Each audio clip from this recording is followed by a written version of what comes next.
Hello students, आज हम लोग चर्चा करेंगे अग्नि बीमा की विशेषताओं के संबंध में।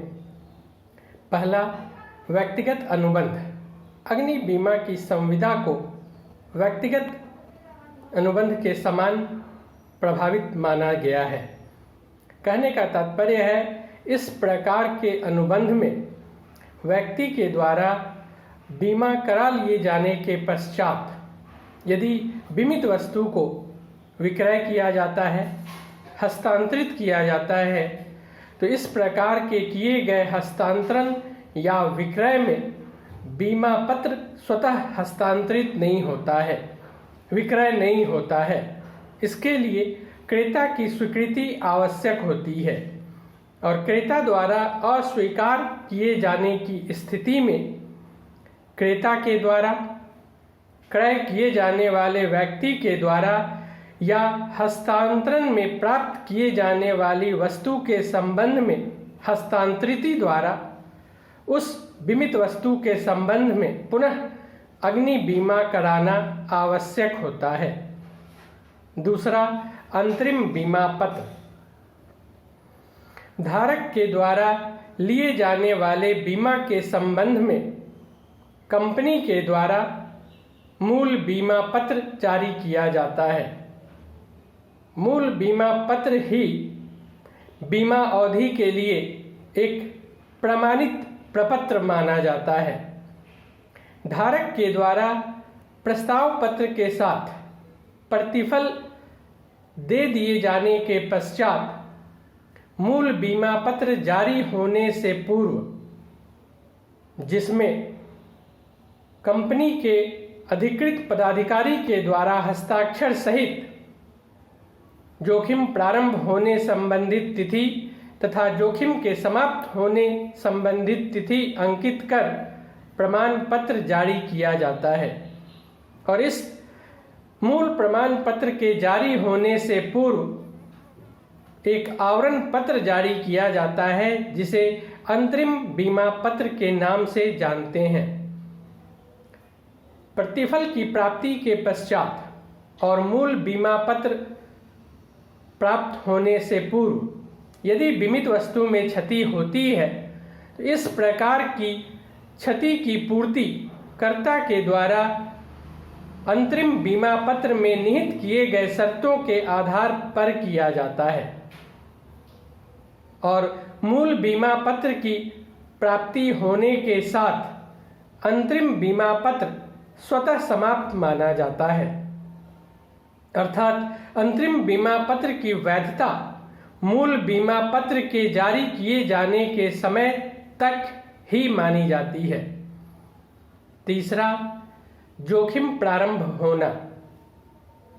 व्यक्ति के द्वारा स्वयं के प्रयोग किए जाने वाले वस्तु के संबंध में जोखिम से सुरक्षा प्राप्ति हेतु बीमा कराए जाने का विकल्प प्रयोग किए जाने के कारण कर्ता के द्वारा उसे प्रस्ताव प्रपत्र दिया जाता है, जिसमें मांगी गई सूचना धारक के द्वारा पूर्ण रूप में लिखकर तथा तय किए गए प्रतिफल का भुगतान करने के पश्चात जोखिम प्रारंभ माना जाता है, जिस पर कर्ता की स्वीकृति पूर्ण मानी जाती है।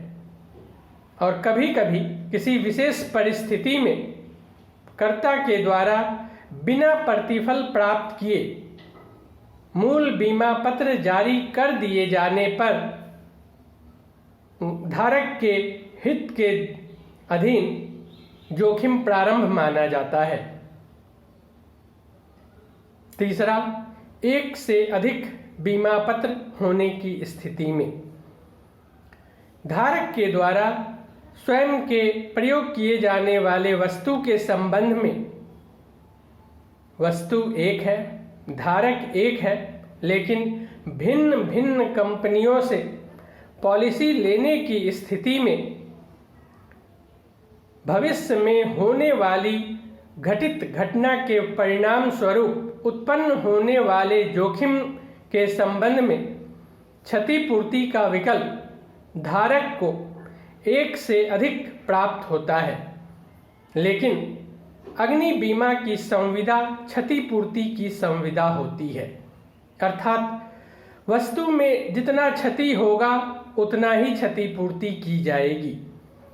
कंपनी एक हो, पॉलिसी एक हो या एक से अधिक, किसी भी परिस्थिति में क्षतिपूर्ति के अधीन धारक को बीमित राशि से अधिक क्षतिपूर्ति नहीं की जाएगी। और किसी परिस्थितिवश यदि धारक द्वारा क्षतिपूर्ति में बीमित राशि से अधिक राशि प्राप्त कर ली जाती है तो वैसी स्थिति में अधिकतम प्राप्त की गई राशि कर्ता को लौटाना धारक का कर्तव्य माना जाता है। धारक के द्वारा क्षतिपूर्ति में किसी एक कंपनी द्वारा यदि क्षतिपूर्ति कर दी जाती है तो अन्य कंपनियों के विरुद्ध जो क्षतिपूर्ति का अधिकार धारक को प्राप्त था वह समाप्त माना जाता है। नेक्स्ट, एक से अधिक बार क्षतिपूर्ति। अग्नि बीमा की संविदा क्षतिपूर्ति की संविदा मानी जाती है जो 1 वर्ष के लिए वैध होती है और इस 1 वर्ष की अवधि में बीमित होने वाली वस्तु में जितनी बार क्षति होती है उतनी बार कर्ता के द्वारा क्षतिपूर्ति दी जाती है, लेकिन प्रत्येक बार की जाने वाली क्षतिपूर्ति में भुगतान की जाने वाली राशि बीमित की गई राशि में से घटा दिए जाने के कारण प्रत्येक क्षतिपूर्ति के साथ बीमित राशि स्वतः घटती जाती है और इस घटित होने वाली राशि को पुनः स्थापित करने के लिए, पूर्ण करने के लिए धारक के द्वारा अतिरिक्त प्रतिफल भुगतान करना आवश्यक माना जाता है,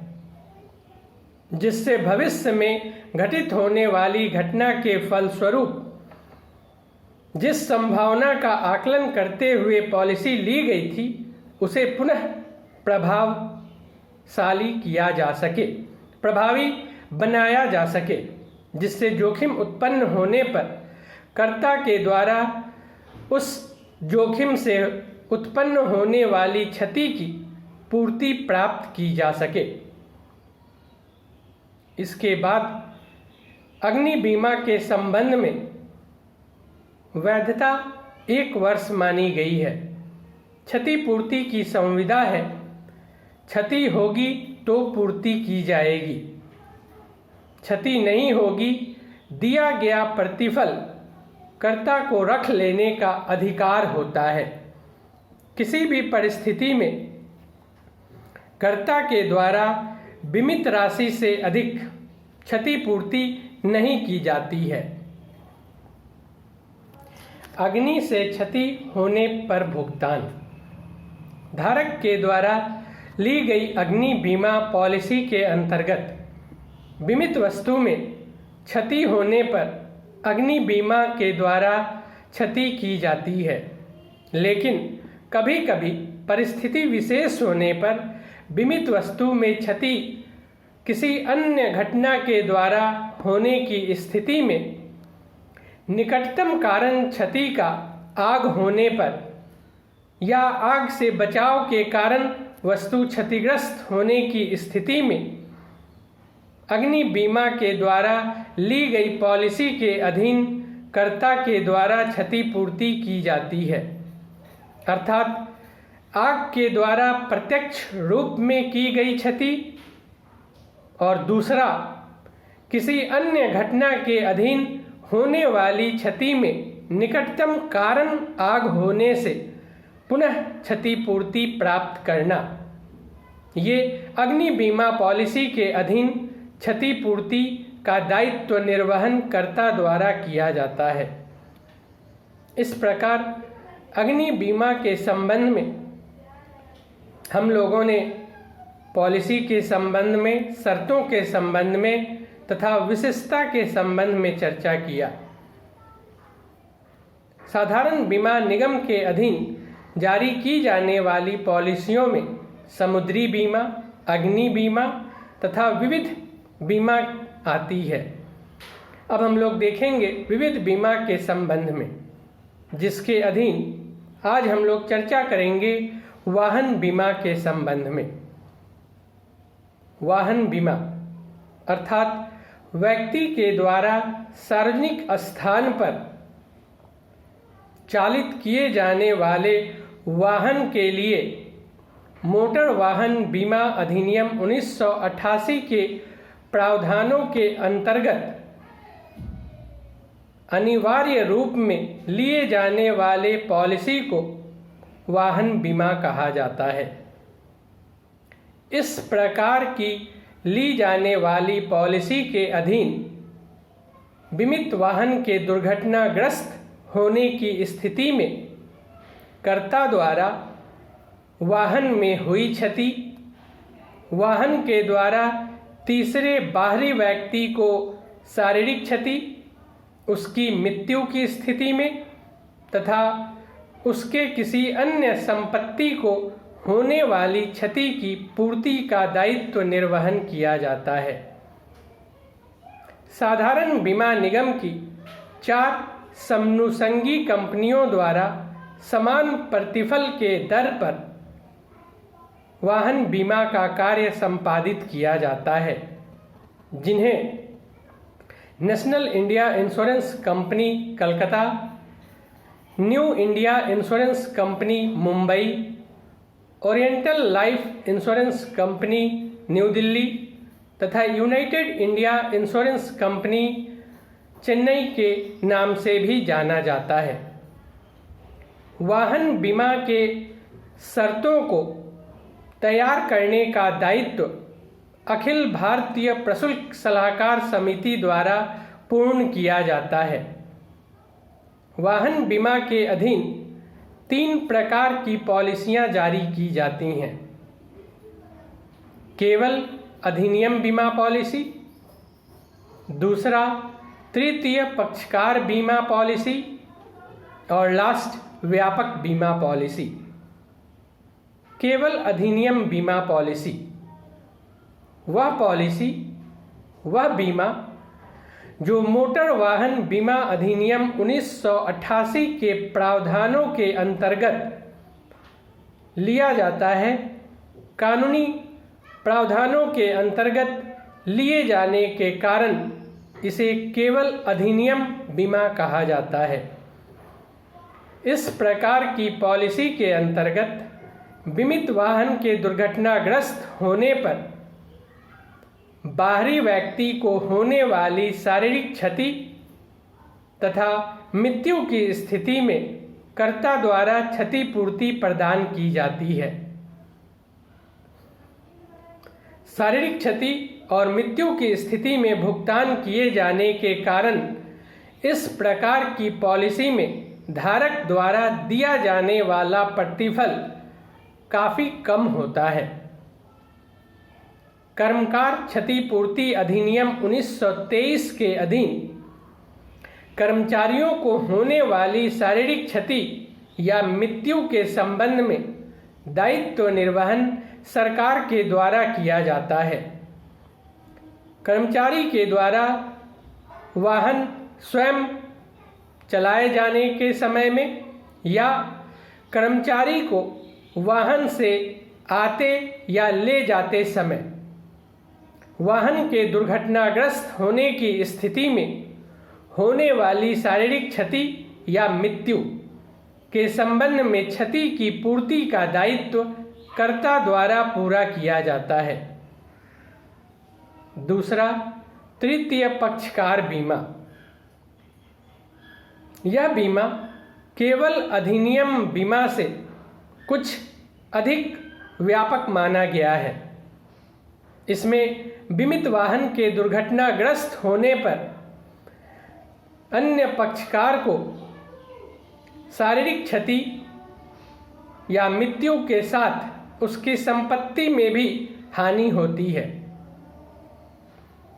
कर्ता के द्वारा तृतीय पक्षकार को शारीरिक क्षति या मृत्यु की साथ साथ उसकी संपत्ति में हुई क्षति की भी पूर्ति की जाती है। घातक दुर्घटना अधिनियम 1855 के अधीन क्षतिपूर्ति के अतिरिक्त संपत्ति के संबंध में भुगतान किए जाने में व्यय होने वाली राशि के संबंध में भी दायित्व निर्वहन कर्ता द्वारा किया जाता है। और तीसरा, व्यापक बीमा पॉलिसी। यह पॉलिसी केवल अधिनियम बीमा पॉलिसी तथा तृतीय पक्षकार बीमा पॉलिसी से बहुत अधिक विस्तृत मानी जाती है। इसमें धारक के द्वारा दिया जाने वाला प्रतिफल उपरोक्त दोनों प्रकार की पॉलिसी से काफ़ी अधिक होता है। इसमें बीमित किए जाने वाले वाहन के दुर्घटनाग्रस्त होने की स्थिति में कर्ता द्वारा बीमित वाहन के क्षतिग्रस्त होने की स्थिति में बीमित वाहन को, बीमित वाहन से क्षतिग्रस्त होने वाले अन्य व्यक्ति की शारीरिक क्षति, उसकी मृत्यु, उसकी संपत्ति में हुई हानि एवं बीमित वाहन में चलाने वाले ड्राइवर एवं उसके साथ बैठे हुए अन्य व्यक्तियों को होने वाली क्षति की पूर्ति भी कर्ता के द्वारा की जाती है। किसी अन्य व्यक्ति द्वारा दुर्भावनापूर्ण कृत्य द्वारा, आग से या अन्य किसी वैसी घटना जो बीमा को प्रभावित करती हो से उत्पन्न होने वाली क्षति की क्षतिपूर्ति कर्ता के द्वारा की जाती है। इस प्रकार की पॉलिसी भी 1 वर्ष ही वैध मानी जाती है। इसलिए तय समय अवधि के अंतर्गत पॉलिसी के संबंध में धारक के द्वारा स्वयं को दिए जाने वाले कर्तव्य का उचित समय के अंदर पूर्ण किया जाना आवश्यक होता है, जिससे धारक के द्वारा प्रयोग किए जाने वाले वाहन में यदि क्षति होती है तो कर्ता के द्वारा क्षतिपूर्ति का दायित्व निर्वहन किया जा सके। और किसी परिस्थितिवश यदि इनकार किए जाने की स्थिति में धारक द्वारा उसके विरुद्ध न्यायिक कार्रवाई कर उसे बाध्य किया जा सके। That's all.